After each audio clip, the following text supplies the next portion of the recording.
Welcome to dream education. दोस्तों, आज है 17 अक्टूबर और आज मैं आप सबों को करंट अफेयर के टॉप 10 क्वेश्चन करवाने जा रहा हूं और साथ में इनसे जुड़े सभी पॉइंटों को डिस्कस करते चलूंगा।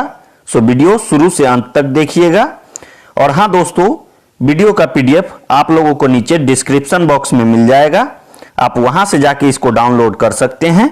यदि वीडियो पसंद आता हो, वीडियो का कंटेंट अच्छा लगता हो तो वीडियो को लाइक, शेयर और चैनल को सब्सक्राइब कर दीजिएगा ताकि नए से नए वीडियो का अपडेट सबसे पहले आपके पास तक पहुंचे।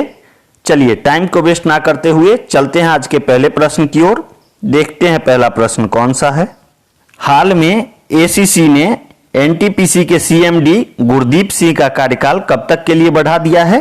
तो इसका सही उत्तर हो जाएगा ऑप्शन बी, 2025 तक के लिए गुरदीप सिंह का कार्यकाल बढ़ा दिया गया है। अब बात कर लेते हैं इससे जुड़े कुछ पॉइंट की। तो दोस्तों, मंत्रिमंडल की नियुक्ति समिति यानी एसीसी ने national thermal power corporation limited के अध्यक्ष और प्रबंधक निदेशक गुरदीप सिंह का कार्यकाल 31 जुलाई 2025 तक कर दिया है। बात करें अगले पॉइंट की, तो नेशनल थर्मल पावर कॉर्पोरेशन की स्थापना 1975 में हुई थी और इस क्वेश्चन को पिछले साल ग्रुप डी के 3 सेटों में पूछा गया था, तो आप इसको जरूर से याद रखिएगा। इसकी स्थापना 1975 और एनटीपीसी का मुख्यालय नई दिल्ली में है, तो आप इन सभी बातों को ध्यान रखिएगा। चलिए चलते हैं आज के अगले प्रश्न की ओर। देखते हैं अगला प्रश्न कौन सा है। हाल में किस देश को दूसरी बार इंटरनेशनल सोलर अलायंस का अध्यक्ष बनाया गया है? तो इसका सही उत्तर हो जाएगा ऑप्शन ए, भारत को दूसरी बार इंटरनेशनल सोलर अलायंस यानी आईएसए का अध्यक्ष चुना गया है। अब बात कर लेते हैं इससे जुड़े कुछ पॉइंट की। तो दोस्तों, अंतरराष्ट्रीय सौर गठबंधन की तीसरी बैठक में भारत को अध्यक्ष और फ्रांस को सह अध्यक्ष के रूप में 2 वर्षों के लिए चुना गया है। बात करें अगले पॉइंट की, तो इस बैठक में कुल 53 देशों ने भाग लिया था। दोस्तों, आईएसए के अलग अलग 4 क्षेत्रों के प्रतिनिधित्व करने को 4 नए उपाध्यक्ष भी चुने गए हैं। एशिया प्रशांत क्षेत्र के लिए फिजी और नेहरू देश को चुना गया है। दूसरा है अफ्रीका क्षेत्र के लिए मॉरिशस और नाइजर को चुना गया है। तीसरा यूरोप और अन्य क्षेत्र के लिए यूके और नीदरलैंड को चुना गया है। और चौथा लैटिन अमेरिका और कैरेबियन क्षेत्र के लिए क्यूबा और गुयाना को चुना गया है। तो आप इन चारों का नाम याद रखिएगा, ये चारों उपाध्यक्ष के रूप में चुने गए हैं। बात करें दोस्तों, आईएसए का मुख्यालय यानी इंटरनेशनल सोलर अलायंस का मुख्यालय गुरुग्राम हरियाणा में है और इसके लीडर का नाम उपेंद्र त्रिपाठी है। तो आप इन सभी बातों को ध्यान रखिएगा। और हाँ दोस्तों, वीडियो का कंटेंट यदि आपको अच्छा लग रहा हो और चैनल पे आप नए आए हो तो चैनल को सब्सक्राइब कर दीजिएगा ताकि नए वीडियो का नोटिफिकेशन सबसे पहले आपके पास तक पहुंचे। चलिए चलते हैं आज के अगले प्रश्न की ओर। देखते हैं अगला प्रश्न कौन सा है। प्रत्येक वर्ष विश्व खाद्य दिवस किस दिन को मनाया जाता है?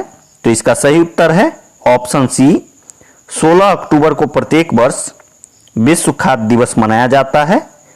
अब बात करते हैं इससे जुड़े कुछ पॉइंट की। तो दोस्तों, वर्ल्ड फूड डे को प्रतिवर्ष दुनिया भर में सभी के भूख की समस्या को मिटाने के लिए मनाया जाता है।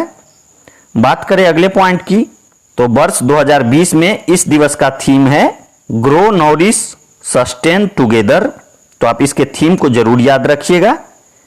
बात करें दोस्तों, खाद्य और कृषि संगठन का मुख्यालय रोम में है जो कि इटली देश में पड़ता है और इसके प्रमुख का नाम क्यू डोंग्यू है और इसकी स्थापना 16 अक्टूबर 1945 को हुई थी।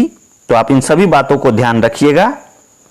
उम्मीद करते हैं मैंने जो भी बताया है आप अच्छे से समझे होंगे। चलिए चलते हैं अगले प्रश्न की ओर। देखते हैं अगला प्रश्न कौन सा है। हाल में ऑस्कर पुरस्कार जीतने वाली किस प्रथम भारतीय महिला का निधन हो गया? तो इसका सही उत्तर है ऑप्शन ए, भानु अथैया इनका नाम था और ये भारत की ओर से सबसे पहली महिला थी जिन्होंने ऑस्कर पुरस्कार को जीता था। अब बात कर लेते हैं इनसे जुड़े कुछ पॉइंट की। तो दोस्तों, इन्होंने रिचर्ड एटनबरो द्वारा निर्देशित 1982 की फिल्म गांधी में सर्वश्रेष्ठ कॉस्ट्यूम डिजाइन का ऑस्कर पुरस्कार जीता था और इनको 2001 में फिल्म लगान के लिए 2 राष्ट्रीय पुरस्कार भी दिया गया था। तो आप इन सभी बातों को ध्यान रखिएगा, ये आने वाले एग्जाम में बेहद ही महत्वपूर्ण क्वेश्चन है। चलिए चलते हैं आज के अगले प्रश्न की ओर। देखते हैं अगला प्रश्न कौन सा है। हाल में किस बैंक ने अपने ग्राहकों के लिए हेल्दी लाइफ प्रोग्राम को लॉन्च किया है? तो इसका सही उत्तर हो जाएगा ऑप्शन बी, HDFC बैंक ने अपने सभी ग्राहकों के लिए हेल्दी लाइफ प्रोग्राम को अभी अभी लॉन्च किया है। अब बात करते हैं इससे जुड़े कुछ पॉइंट की। तो HDFC के CEO आदित्य पुरी हैं और HDFC बैंक का tagline be understand your world. ठीक है दोस्तों, और इसका मुख्यालय मुंबई महाराष्ट्र में है। दोस्तों, HDFC और अपोलो हॉस्पिटल ने स्वास्थ्य सेवा समाधान के लिए हेल्दी लाइफ प्रोग्राम को लॉन्च किया है और इसके अनेक लाभ होंगे, जैसे कि अपोलो में इलाज कराने के लिए फाइनेंस की सुविधा होगी, भुगतान के लिए अनेक विकल्प होंगे। तो आप इन सभी बातों को ध्यान रखिएगा। चलिए चलते हैं आज के अगले प्रश्न की ओर। देखते हैं अगला प्रश्न कौन सा है। भारत का कौन सा राज्य दुनिया का सबसे बड़ा ग्रीनफील्ड जिंक स्मेल्टर बनने जा रहा है? तो इसका सही उत्तर है ऑप्शन बी, गुजरात दुनिया का सबसे बड़ा ग्रीनफील्ड जिंक स्मेल्टर बनने जा रहा है। अब बात करते हैं इससे जुड़े कुछ पॉइंट की। तो दोस्तों, राज्य सरकार ने ग्रीनफील्ड जिंक स्मेल्टर बनाने को वेदांत समूह के फॉर्म हिंदुस्तान जिंक लिमिटेड के साथ एक समझौता किया है और इस समझौता से अप्रत्यक्ष और प्रत्यक्ष रूप में रोजगार के अवसर प्राप्त होंगे। दोस्तों, गुजरात के मुख्यमंत्री का नाम विजय रूपानी है और गुजरात के राज्यपाल आचार्य देवव्रत हैं। तो आप इन सभी बातों को अच्छे से ध्यान रखिएगा। चलिए चलते हैं आज के अगले प्रश्न की ओर। देखते हैं अगला प्रश्न कौन सा है। हाल में एक्जिम बैंक ने किस देश को $400 मिलियन के सॉफ्ट ऋण देने की घोषणा की है? तो इसका सही उत्तर है ऑप्शन बी, मालदीव को अभी अभी भारत का एक्जिम बैंक ने $400 मिलियन ऋण देने की घोषणा की है।